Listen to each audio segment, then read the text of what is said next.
யார் வேணாலும் இடையில வரட்டும் போகட்டும், அதை பத்தி நமக்கு கவலை வேண்டாம்.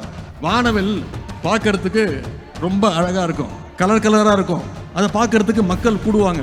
ஆனா அது நிச்சயம் நிரந்தரம் கிடையாது. உதயசூரியன் மட்டும்தான் நிரந்தரம்.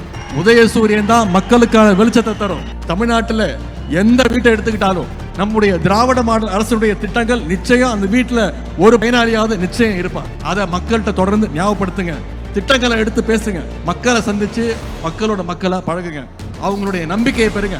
இந்த பணியெல்லாம் நாம சரியா செஞ்சா நிச்சயம் நம்முடைய கழகம் 7வது முறையாக ஆட்சி அமைக்க போவது உறுதி. நம்முடைய கழக தலைவர் அவர்கள் தொடர்ந்து 2வது முறையாக முதலமைச்சர் நாற்காலில் உட்கார போவது உறுதி.